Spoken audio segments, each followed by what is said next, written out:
Captain news நேயர்கள் அனைவருக்கும் வணக்கம். இன்னைக்கு நம்ம யாரு கூட பேச போறோம்னா, தேசிய முற்போக்கு திராவிட கழகத்தோட ஐடி விங் துணை செயலாளர் அண்ணன் திரு தமிழரசன் கூட தான் பேச போறோம். வணக்கண்ணே. வணக்கம் அண்ணா, நீங்க மன்ற காலத்துல இருந்து கேப்டன் கூட இருந்ததுனால என்னோட முதல் கேள்வியே இதுதான் இருக்கு. என்னன்னா, மன்றத்துல இருந்தது அப்படியே கேப்டன் வந்து ஒரு கட்சியா ஆரம்பிச்சு ஒரு வெற்றி கண்டார். அதே மாதிரிதான் இப்ப விஜய் வந்து அவரோட ரசிக மன்றத்துல ஆரம்பிச்சு இப்ப கட்சியா ஆரம்பிச்சிருக்காரு. அப்படி கம்பேர் பண்ணி கேப்டனோட விஜய கம்பேர் பண்றாங்க. இதுக்கு நீங்க என்ன பதில் சொல்றீங்கண்ணா? அதாவது புரட்சி கலைஞர் கேப்டன் அவர்கள் 70 காலகட்டங்களிலே நடிக்க வருகை தந்தார். இந்த 70ல நடிச்சிட்டு இருந்தாரு. அதுக்கப்புறம் 80 காலகட்டம் 80லாம் அவர் பெரிய அளவுல ரசிகர் மன்றங்கள் உருவாக ஆரம்பித்து விட்டன. அப்படியே அந்த ரசிகர் மன்றத்தை கட்டமைப்பை மிக சிறந்த முறையில் அவர் கொண்டு வந்தார்.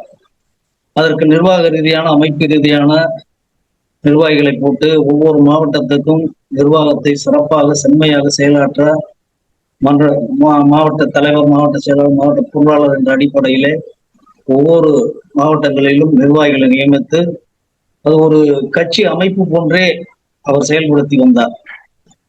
அந்த அடிப்படையில் கேப்டனுடைய மன்றம் 2000 ஆண்டு கேப்டன் மன்றத்தினர் கோரிக்கையை ஏற்று கேப்டன் அவர்கள் கொடியை வழங்கினார். அந்த கொடி வழங்கிய பிறகு ரசிகர் மன்ற அமைப்பு ஒரு கட்சி ரீதியாகவே செயல்பட ஆரம்பித்து விட்டது. அதாவது 2005 தான் கேப்டன் அவர்கள் கழகத்தை ஆரம்பித்தாலும், செப்டம்பர் 14ஆம் தேதி கழகத்தை ஆரம்பித்தாலும் 2000 இருந்தே நாம் ஒரு கட்சி ரீதியான அமைப்பு ரீதியான செயல்பாட்டிற்கு மன்றத்தினர் வந்து விட்டனர். ஏன்னா கொடியேற்றுறது, வேட்டியோட வலம் வர்றது, இதெல்லாம் நம்மளுடைய புரட்சி கலைஞர் கேப்டன் 2000 நமக்கு தந்து விட்டார். அதிலிருந்து நம்ம கட்சி ஆரம்பித்த ஒரு நெறிபாடுகளோட நம்ம நடமாட ஆரம்பித்து விட்டோம். அந்த மன்ற அமைப்பை பொறுத்த வரைக்கும் நம்ம அமைப்பு எப்படின்னா, நிறைய ரசிகர் மன்றங்கள்லாம் இப்ப இருந்தது. ஏன்னா இப்ப இன்னைக்கு சூப்பர் ஸ்டார்னு சொல்லக்கூடிய ரஜினிகாந்த், கமலஹாசன் இவங்களுக்கு எல்லாம் இருந்தா கூட நமது மன்றம் அதுல தனித்துவமா இருக்கும். எப்படின்னா, ஒரு நெறிமுறைக்கு உட்பட்டு தமிழன் என்று சொல்லடா, தலை நிமிர்ந்து நில்லடா, இயன்றதை செய்வோம் இல்லாதவருக்கு என்ற 2 காரணிகளையும் கொண்டு நமது தேசிய முற்போக்கு திராவிட கழகம் நற்பணி ரீதியாக ஒரு மன்ற அமைப்பாகவே அந்த ஒவ்வொரு ஊரிலும் பாத்தீங்கன்னா ஒரு போர்டு இருக்கும். ஒரு போர்டு ஒண்ணு கேப்டன் விஜயகாந்த் ரசிகர் மன்றம் என்ற ஒரு போர்டு இருக்கும். அந்த போர்டு கீழே ஒரு 40-50 பேர் எழுதியிருக்கும். அந்த 40-50 பேரும் அந்த ஊரோட முக்கியஸ்தர்களா இருப்பாங்க. அந்த முக்கியஸ்தர்கள் என்ன பண்ணுவாங்கன்னா, நற்பணியே தன்னுடைய தன்மையாக கொண்டு அந்த கிராமம் முழுவதும் செயல்பட்டு வருவாங்க. இதுதான் நமது கேப்டன் அவர்களுக்கு கொடுத்த வரம். அந்த வரத்தில் உழைத்தவர்கள் தான் கேப்டனுடைய தொண்டர்கள். அந்த தொண்டர்களுடைய அமைப்பு தான் 2005ஆம் தேதி செப்டம்பர் 14ஆம் தேதி மதுரை திருநகரிலே ஒரு மாபெரும் இயக்க வரலாறை படைக்கக்கூடிய தேசிய முற்போக்கு திராவிட கழகம் என்ற 15 லட்சம் அன்றைக்கு என்டிடிவி அறிவித்தது கூட 15 லட்சம் மக்களால் அன்றைக்கு உருவாக்கப்பட்ட ஒரு அமைப்பு தான் இன்றைக்கு தேசிய முற்போக்கு திராவிட கழகமாக உயர்ந்து நிற்கிறது. இது கேப்டன் கண்ட வரலாறு. ஒரு நெறிப்பட்ட ரசிகர்களை தன்னுடைய தகுதிகளின் அடிப்படையில் அவர்களுக்கு வரைவு செய்யப்பட்ட கொள்கைகள் அடிப்படையில் ஒரு அமைப்பை ஏற்படுத்தினார் என்றால் அது புரட்சி கலைஞர் கேப்டன் அவர்கள் மாத்திரமே. தமிழ் திரையுலகில் இதுவரை யாரும் கண்டிராத அந்த ஒரு மாமனிதனின் ரசிகர் மன்றம் இயங்கியது என்பதுதான் இன்று வரை வரலாறு. இந்த வரலாற்றை மாற்றி எழுதுவதற்கு யாரும் பிறக்கவும் போவதில்லை, முறியடிக்கப் போவதும் இல்லை என்பதுதான் உண்மை. இந்த தேசிய முற்போக்கு திராவிட கழகம் தான் இன்றைக்கு வரை தமிழகத்திலே 3வது பெரிய கட்சியாக வலம் வந்து கொண்டிருக்கிறது. இது முதல் நிலையாக வரக்கூடிய அறிகுறிகளை அந்த தொண்டர்கள் நிச்சயமாக ஏற்படுத்துவார்கள். இது பின்னாலே நடக்க போகக்கூடிய ஒன்று. ஆனால் இன்றைக்கு விஜய் என்பவர், நீங்கள் கேட்டதாக நான் சொல்கிறேன், அவரை பற்றி நாம் பேச வேண்டிய அவசியம் இல்லை. இருந்தாலும் நீங்கள் கேள்வி கேட்பதற்காக சொல்கிறேன். விஜய் என்பவர் கேப்டனுடைய திரைப்படங்களை இயக்கிய S.A. சந்திரசேகருடைய மகன். அந்த மகன் கேப்டன் அவர்கள் வேடத்திலே பல சிறு பாத்திரங்களில் நடித்தவர். புரட்சி கலைஞருடனே வளர்ந்தனால் புரட்சி கலைஞர் என்னவெல்லாம் செய்கிறாரோ அதையெல்லாம் பார்த்தவர்கள்.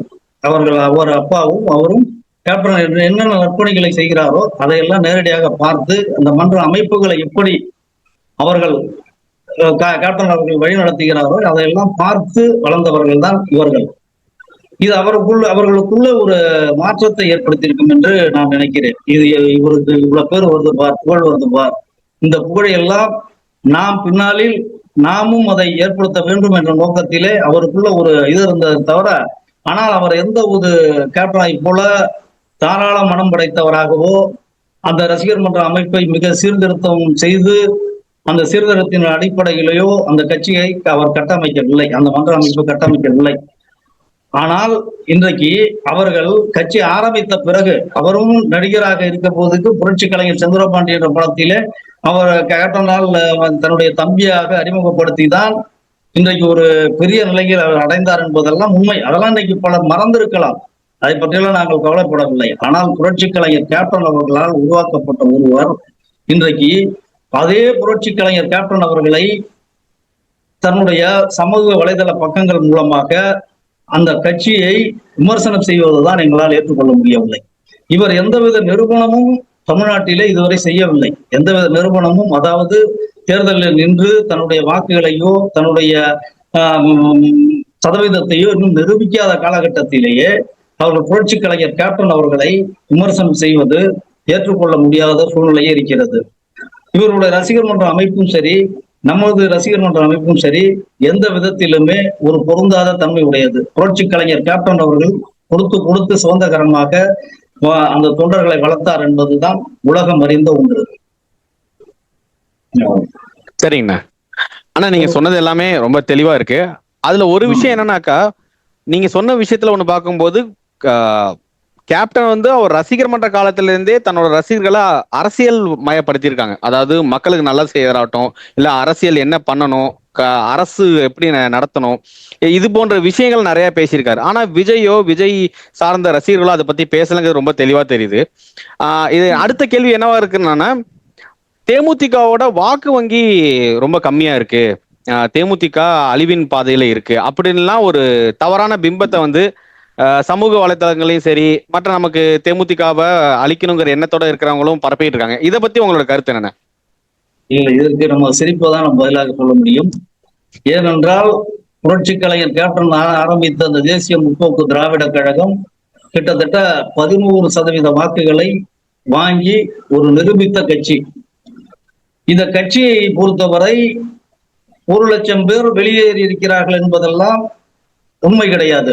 ஏனென்றால் ஒரு நிர்வாகி வெளியேறி இருப்பார், ஒரு அடிப்படை உறுப்பினரிலிருந்து ஒருவர் நீக்கப்பட்டிருக்கலாம். இப்படிதான் இந்த 25 ஆண்டு காலம், கிட்டத்தட்ட 21 ஆண்டு காலமாக இந்த கட்சி சென்று கொண்டிருக்கிறது. ஆனால் இதனுடைய வாக்கு வங்கி என்று எடுத்துக்கொண்டால் இன்றைக்கு 0.5% என்று 0.5% என்று கூட சொல்லிக் கொண்டிருக்கிறார்கள். நிச்சயமாக தேசிய முற்போக்கு திராவிட கழகத்துடைய வாக்கு வங்கி என்பது அப்படியேதான் இருக்கிறது. அதாவது புரட்சி கலைஞர் கேப்டன் அவர்கள் ஆரம்பித்த தேசிய முற்போக்கு திராவிட கழகம் 2011 என்ன வாக்கு வங்கியை வைத்திருந்து வெற்றி பெற்றதோ அதே வாக்கு வங்கி இன்றைக்கும் இருக்கிறது. அதாவது நாம் 2006 புரட்சி கலைஞர் கேப்டன் கட்சி ஆரம்பிக்கும் போது 8.38% வாக்குகளை நாம் பெற்றோம். அதே போல 2009 10% மேலான வாக்குகளை நாம் வாங்கினோம். அதே போல 2011 தேர்தலில் 41 தொகுதிகள் நமக்கு கொடுத்து 29 தொகுதிகளை வெற்றி பெற்ற அந்த தேர்தலில் கிட்டத்தட்ட 7.78% வாக்குகளை நாம் பெற்றோம். அப்படி இருக்கின்ற பொழுது நாம் இதிலிருந்து ஒரு 2014 எதிர்கட்சி தலைவராகத்தான் கேப்டன் மக்களால் தேர்ந்தெடுக்கப்பட்டார்.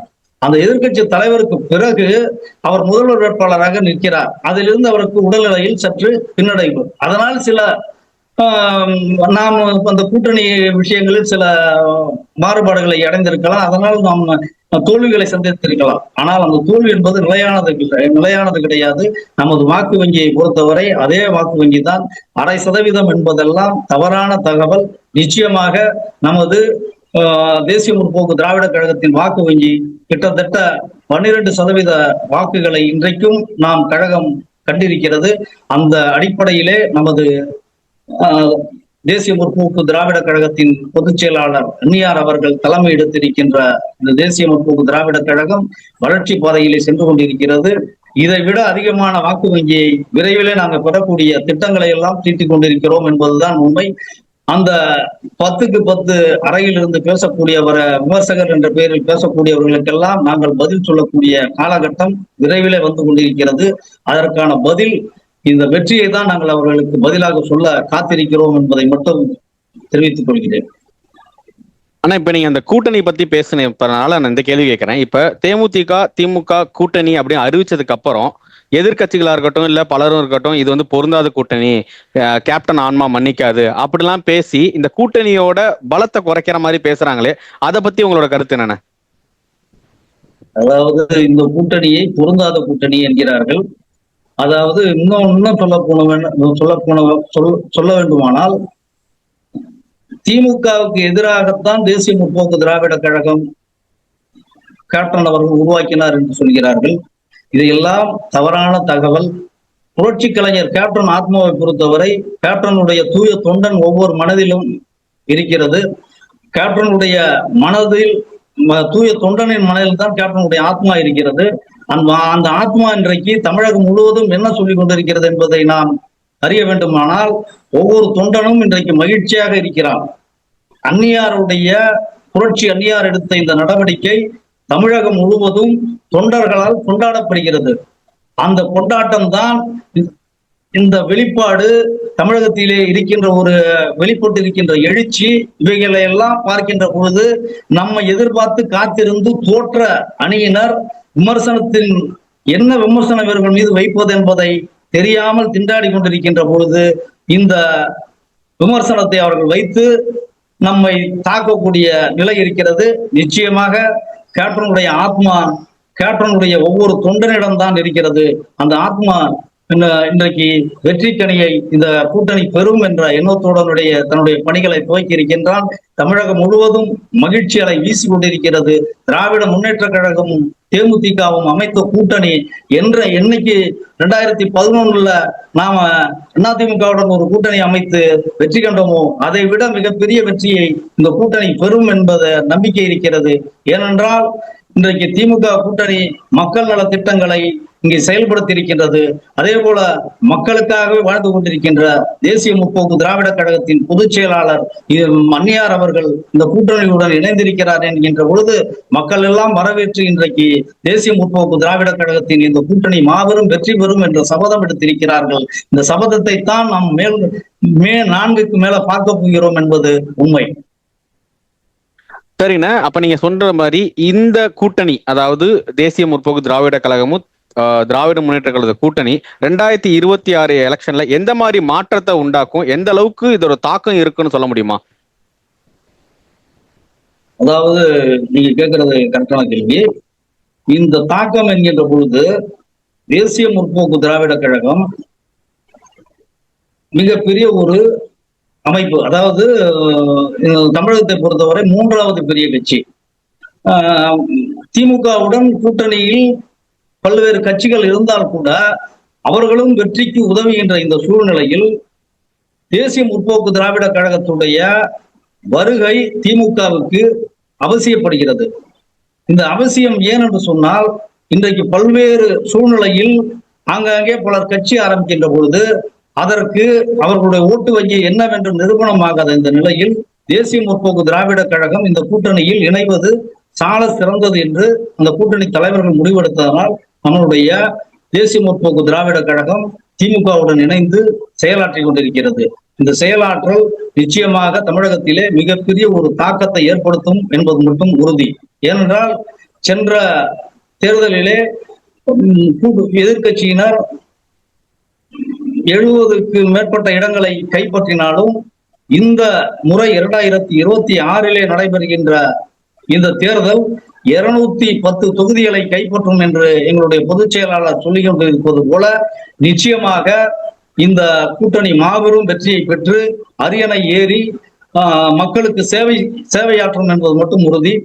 நிச்சயமாக நீங்கள் சொல்வது போல தமிழகத்திலே மிகப்பெரிய ஒரு தாக்கத்தை இந்த தேசிய முற்போக்கு திராவிட கழகம் திமுக கூட்டணி ஏற்படுத்தும் என்பது மட்டும் உறுதியாக என்னால் சொல்லிக் கொள்ள முடியும். மே 5ஆம் தேதி நாங்கள் சொல்வது உண்மையா என்பதை நீங்கள் பார்ப்பீர்கள் என்பதை மட்டும் தெரிவித்துக் கொள்கிறேன். ஆனா இறுதியா ஒரே ஒரு கேள்வின, பொதுமக்கள் இந்த கூட்டணியை ஏன் ஆதரிக்கணும்? பல வதந்திகள் இருக்கும் பட்சத்திலையும் பொதுமக்கள் இந்த கூட்டணிக்கு ஏன் ஆதரவு தெரிவிக்கணுங்கிறத கடைசி கேள்வியாக உங்கள்கிட்ட வைக்கிறேன். அதாவது வதந்திகள் இன்றைக்கு பரப்பப்படுகின்றன. இந்த வதந்திகளில மிகப்பெரிய இதை பார்த்தோம்னா, இந்த வதந்தி ஏன் பரப்பப்படுகிறது என்பதை நாம் பார்க்க வேண்டும். இந்த வதந்தி நம்மை கோட்டை விட்டவர்கள், கூட்டணியில் அரவணைக்க தெரியாதவர்கள், கூட்டணிக்கு நாம் வருவோம் என்று எதிர்பார்த்தவர்கள், இவர்கள்தான் இன்றைக்கு விமர்சன பூர்வையிலே தாக்குதல் நடத்தி கொண்டிருக்கிறார்கள் நமது கட்சிக்கு எதிராக. நிச்சயமாக எந்த ஒரு மக்களோ நமக்கு எதிரான கருத்துக்களை சமூக வலைதளங்களில் பரப்புவது கிடையாது. நம்ம எதிர்பார்த்து காத்திருந்தவர்கள் நாம் வரவில்லை என்ற ஏமாற்றத்தின் விளைவாகத்தான் இன்றைக்கு சமூக வலைதளங்களிலே தவறான கருத்துக்களை பதிவிட்டுக் கொண்டிருக்கின்றார்கள்.